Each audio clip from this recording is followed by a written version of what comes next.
경제적으로 너무나도 큰 어려움을 당할 수도 있죠. 그때 성경 히브리서 13장 5절 6절에 말씀한 대로 돈을 사랑치 말고 있는 바를 족한 줄로 알라.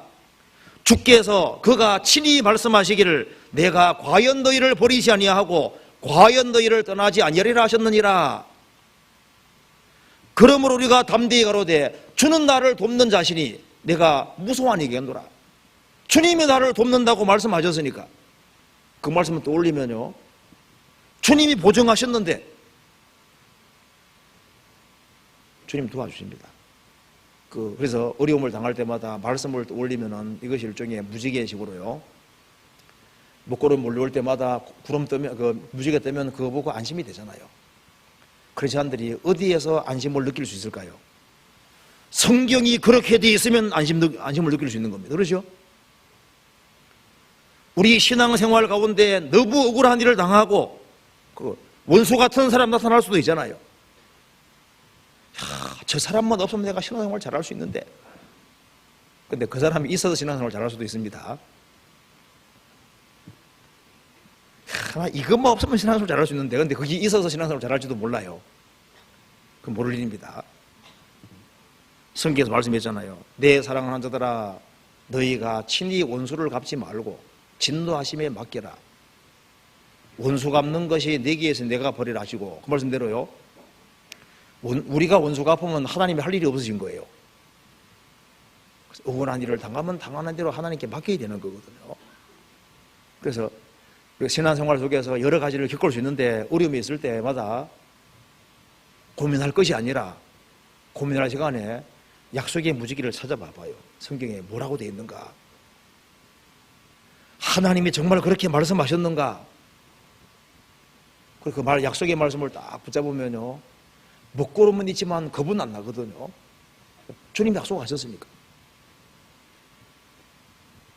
비바람 몰아칠 때 노아 식구들은 구름 보면 안심이 딱 되는 거예요. 그렇죠? 어려움은 있지만은 세계적인 홍수는 없는 겁니다. 그래서 신앙생활 잘해도 시련은 오고 먹구름은 온다는 걸 생각을 해야 됩니다.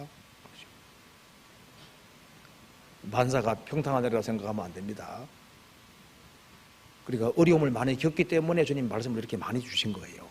이거 붙잡고 살으라고 주신 겁니다. 그렇잖아요. 그리고 또 한 가지, 성경 창세기 15장을 찾아봅시다.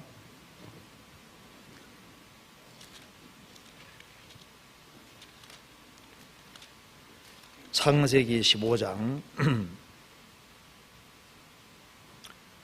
9절에 보시겠습니다. 15장 9절에 여호와께서 그에게 이르시되 나를 위하여 3년 된 암소와 3년 된 암염소와 3년 된 수양과 산비둘기와 집비둘기의 새끼를 취할지니라.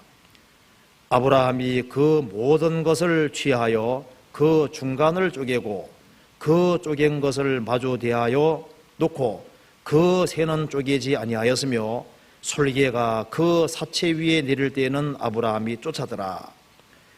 해질 때 아브라함이 깊이 잠든 중에 캄캄함이 임함으로 심히 두려워하더니, 이 말씀 보면은 그래서 우리가 중요한 교훈 받을 수 있습니다. 하나님 명령대로 아브라함이 하나님께 제물을 드렸습니다. 자, 제물을 드렸는데 난데없이 솔개가 나타나서 하나님께 드린 이 제물에 날라든 거예요. 날라드니까 솔개가 그 사체 위에 내릴 때는 아브라함이 쫓았더라. 쫓았는데 상당히 오랫동안 달려들었던 것 같아요. 그래서 이제 해질 때까지 공격했던 모양이죠. 해질 때 아브라함이 깊이 잠든 중에, 왜 이렇게 깊이 잠들었을까요? 힘을 너무 많이 썼기 때문에 쫓아냈는데 아브라함이 힘을 너무 많이 썼기 때문에요, 그냥 너무 깊이 잠들어 버린 거예요. 이거 보면은 아브라함이 아주 힘껏 싸웠다는 걸 알 수 있습니다. 하나님께 드리는 제물 위에 솔개가 날아들 때 아브라함이 끝까지 싸워서 그 제물을 지켜냈지 않습니까? 여기서 우리가 중요한 교훈을 받을 수 있습니다. 구원받은 사람은 구원받고 난 이후에 자기와의 싸움이 있는 동시에 우리가 또 복음을 지키기 위해 싸워야 될 싸움도 있는 거예요. 여기 제물은 예수님의, 여기 짐승 죽인 이 제물은 예수님의 그림자도 되거든요. 그런데 이것을 솔개가 하나와 쪼아서 취해가려고 그랬지 않습니까? 그리고 여기 솔개가 사탄의 그림자가 될 수 있는 겁니다. 마귀는 예수님에 대해서 이 아브라함이 드는 이 제물이 예수님의 그림자가 될 수 있거든요. 예수님에 대해서 흠집내기 위해서 마귀는 맹공격을 표부가 됩니다. 그러니까 크리스찬들이 뭘 고수해야 되냐 하면은 주님의 하나님 되심, 그렇잖아요. 그리고 예수님이 완성하시는 사역에 조금도 흠이 가지 않도록 그 순수한 복음을 끝까지 지켜야 되거든요. 아브라함이 솔개와 아주 끝까지 싸우는 이 모습에서 우리가 그리스도를 위해서 싸우는 모습을 볼 수 있고, 우리가 받은 이 순수한 복음을 끝까지 지켜야 되고, 그리고 순수한 복음을 주변 사람들에게 주님 오실 때까지 끝까지 전하지는 안 되는 겁니다. 그래서 성경이 말씀하기를 단번에 주신 믿음의 도를 위해서 힘써 싸우라고 성경이 공고하고 있는 겁니다. 성경 봅시다. 유다서 1장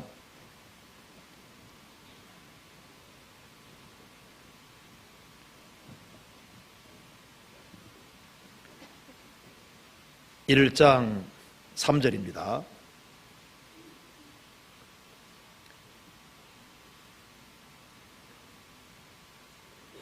사랑하는 자들아, 내가 우리의 일반으로 얻은 구원을 들어 너희에게 편지하려는 듯이 간절하던 차에 성도에게 단번에 주신 믿음의 도를 위하여 힘써 싸우라는 편지로 너희를 권할 필요로 느꼈노니 이는 가만히 들어온 사람 몇이 있음이라.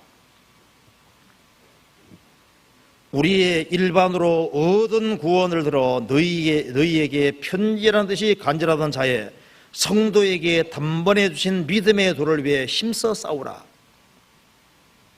복음 진리를 위해서 힘써 싸우라고 했습니다. 갈라디아 2장에는 거짓 형제들이 들어왔을 때 바울사도 말하기를 우리가 일시라도 복종하지 않았다.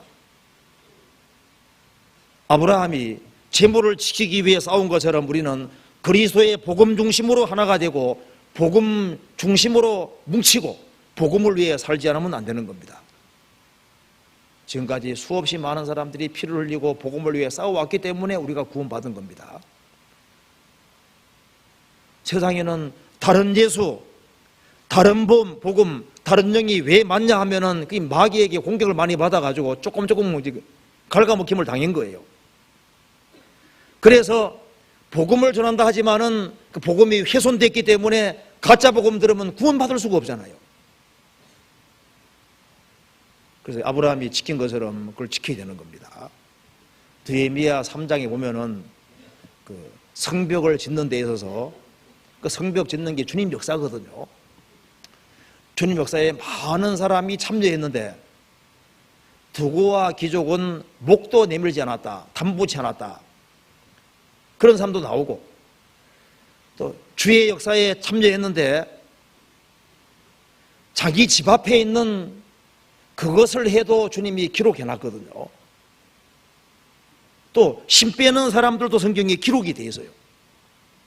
복음 전해지는 그 속에서 아예 전혀 관심 없고 주의 역사에 담보치 않고 목도 안 내밀라는 그런 사람이 있는가 하면은 아예 그냥 심 빼는 사람도 있고, 또 어떤 사람 같은 경우는 나는 큰 거 못하고 나는 내 집 앞에 하는 거 작은 거라도 하겠다. 그래서 성경에서 그것도 귀하게 기록해놨거든요. 주의 역사에 조금만 동참해도 주님은 그것도 귀하게 생각하셔서 기록해 놓으셨습니다.